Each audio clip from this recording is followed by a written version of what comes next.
জয় শ্রীকৃষ্ণ। কৃষ্ণ সখা অর্জুনের প্রশ্ন ছিল, হে প্রভু, কোনো ভালো মানুষের সঙ্গেই সবসময় খারাপ কিছু ঘটে কেন? এই প্রশ্নের উত্তরে অর্জুনকে দিয়েছিলেন শ্রীকৃষ্ণ।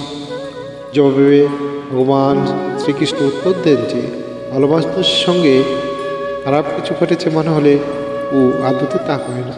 কারণ যে ব্যক্তি সদাচারী হন, সর্বদা ঈশ্বর প্রেম করেন, তারা চার আগের জন্মের সমস্ত পাপ যেন তাড়াতাড়ি শেষ হয়ে যায়। সমস্ত পাপ থেকে মুক্তি পেতে শান্তি প্রাপ্তি হয়, এটাই প্রত্যেকে চায়। কর্মফল সবাইকে ভুগতে হয়, এমনকি দেবতাদেরও তাদের পাপের কর্মের শাস্তি ভোগ করেন।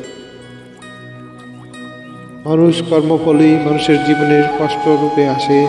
যখন মানুষ তার কর্মফল ভোগ করে নেন, তখন সে মুক্তির পথ লাভ করে। এই কারণে ভালো মানুষের সঙ্গে যখন খারাপ কিছু হয়, তখন বুঝতে হবে তারা তাদের আগের জন্মের পাপের শাস্তি ভোগ করছে। দ্রুতই এর থেকে মুক্তি পাবেন তারা। হরে কৃষ্ণ কৃষ্ণ কৃষ্ণ হরে হরে, হরে রাম রাম রাম